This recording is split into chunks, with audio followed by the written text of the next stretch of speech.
त्रेता युग में एक दिन भगवान शंकर, यहां जो दिखाई दे रही हैं ये पार्वती मैया हैं, लेकिन यही पार्वती मैया पिछले जन्म में सती मैया थी। तो भगवान शंकर मां सती को लेकर दंडकारण्य में अगस्त्य मुनि के पास कथा सुनने गए। 9 दिनों तक कथा भई, लेकिन केवल भगवान शंकर कथा सुने, सती मैया कथा नहीं सुनी। काहे? बगल में बैठी रही बस। कथा प्रारंभ होने से पहले ही मन में गांठ बन गई। किस बात को लेकर? जब शंकर जी सती मैया गए तो अगस्त्य जी उनकी पूजा करने लगे। सती मैया सोची, वक्ता स्वयं श्रोता की आरती उतार रहा है तो क्या कथा सुनाएंगे। और ऐसा पूर्वाग्रह बना मन में कि वहां बैठने के बाद भी कथा कान में प्रवेश नहीं की। मैं आपको बताऊं, गोस्वामी तुलसीदास जी कहते हैं, जीवन में भगवत चर्चा में पहुंचने के बाद यदि वो चर्चा कान में प्रवेश कर रही है तो ये भगवान की कृपा मानिएगा। कई लोग कथा के पंडाल में बैठने के बाद भी कथा नहीं सुनते, घर की कुचुराई बतियाते हैं। उसने ऐसा कह दिया, इसने ऐसा कह दिया, हमने उसको ऐसा सुना दिया। बैठे कहां है? पंडाल में कथा सुनने के लिए। सती मैया बैठी, कथा सुनी नहीं। राम जी की भक्ति दक्षिणा के रूप में देकर शंकर जी वापस कैलाश चले।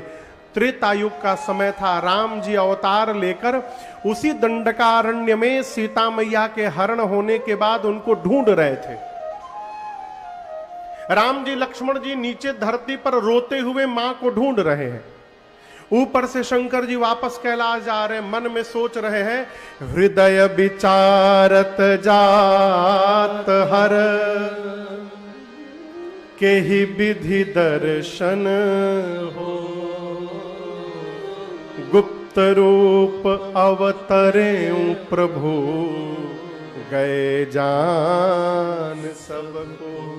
शंकर भगवान सोचे, प्रभु नीचे लीला कर रहे हैं। कथा सुन के कान को तो धन्य किया हूं, यदि दिखाई पड़ जाए ना राम जी, कान के साथ हमारा अखियों धन्य हो जाए। जा नहीं सकते पास में, क्योंकि राम जी गुप्त रूप में अवतार लिए हैं। कल्पना करिए, आपका बेटा किसी नाटक में मंच पर एक्टिंग कर रहा हो, सारे लोग बैठ के उस एक्टिंग को देख रहे हो, नाटक को, क्या आप उसी बीच में मंच पे चढ़ के बोलेंगे हमारा लड़का है ही? आप बोलेंगे? नहीं बोलेंगे। क्यों? वो गुप्त रूप में है इस समय। कोई यदि गुप्त रूप में लीला कर रहा हो ना, तो वहां जाकर अपना संबंध नहीं निकालना चाहिए। शंकर जी सोचे, भगवान गुप्त रूप में अवतार लेके लीला कर रहे हैं, यदि मैं चला गया तो भगवान का गुप्त रूप प्रकट हो जाएगा, कैसे दर्शन मिलेगा। राम जी समझ गए, बाबा हमको देखना चाहते हैं। राम जी मन में बोले, बाबा आप मेरे पास तक नहीं आ सकते हैं, लेकिन आप जहां हैं उसके नीचे तो मैं आ सकता हूं। राम जी रोते रोते सामने पहुंच गए और बाबा ने देखा, ए जी शंभो समायते ही राम देखा, शंभो समायते ही राम देखा, उपजा है अति हरस विशेखा, उपजा है अति हरस विशेखा, हरि लोचन छवि सिंधु निहारी, हरि लोचन छवि समया जानी न कीन्हा चिन्हारी, कुसमया जानी न कीन्हा चिन्हारी, जय सच्चिदानंद जग पावन, जय सच्चिदानंद जग हंस कहि चले ओ मनोज हंस कहि चले ओ मनोज हंस कहि चले ओ मनोज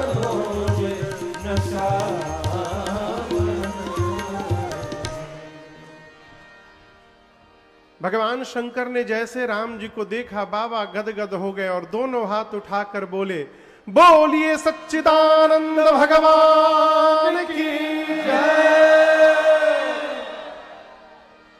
सच्चिदानंद भगवान की जय हो। सच्चिदानंद भगवान की, सच्चिदानंद भगवान की। 3 बार बाबा जय जयकार किए, अचल पड़े। अच्छा आप बताइए, बाबूजी किसी को प्रणाम करें तो लड़का को पूछना चाहिए कि बाबूजी हमहू करें कि ना करें? पूछना चाहिए। पिताजी किसी को प्रणाम करें तो बेटा को पूछना चाहिए कि बाबूजी हम प्रणाम करें कि ना करें? बिना पूछे करना चाहिए। नहीं, आप मुड़िया हिलाए तो हमको लगा कि आप कह रहे हाँ पूछना चाहिए।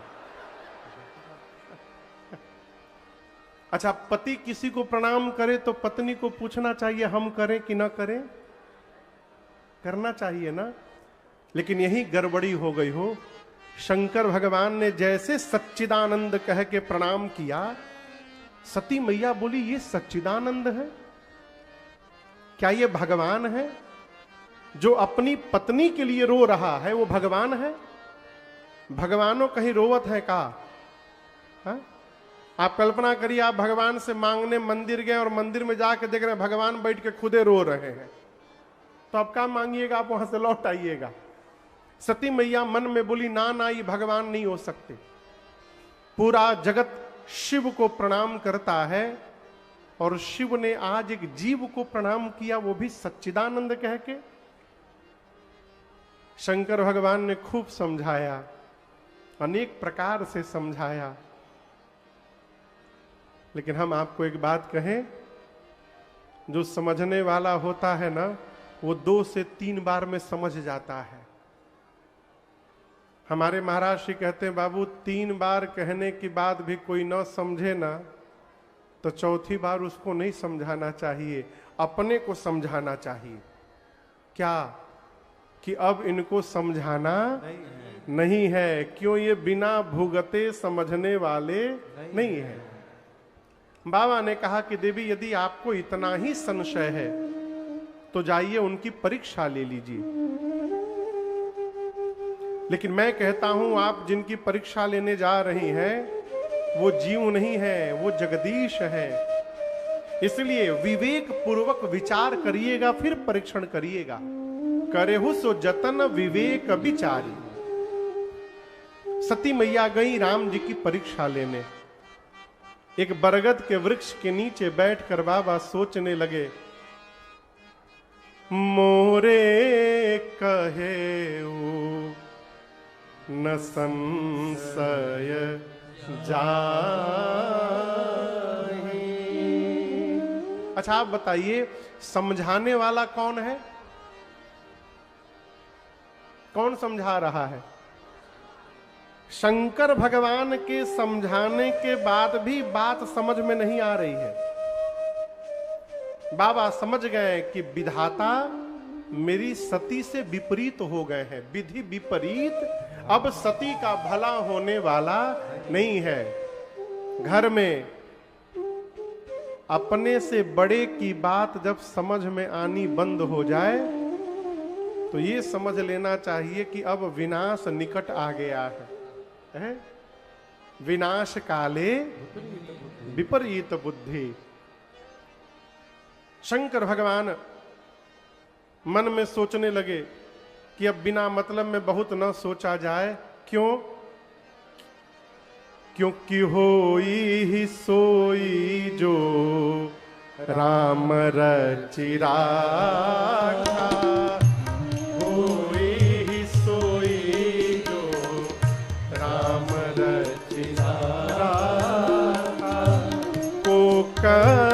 तरक बढ़ावे साखा।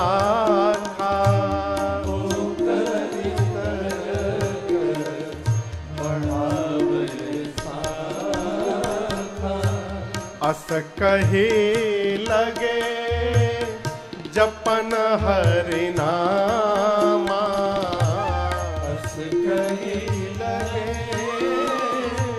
जपन हरि नामा।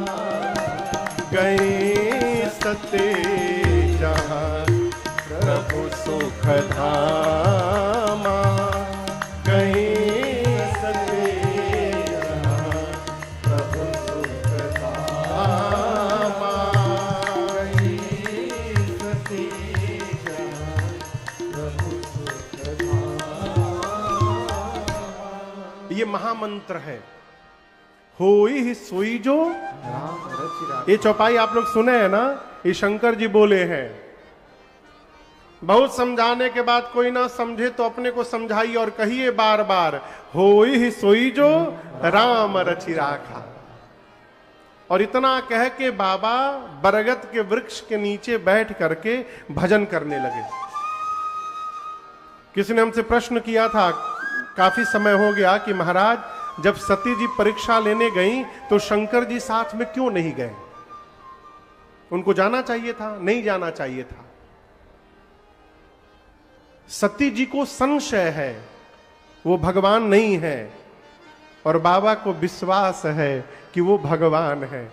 अब आप कहिए, संशय और विश्वास एक साथ कैसे यात्रा करेंगे?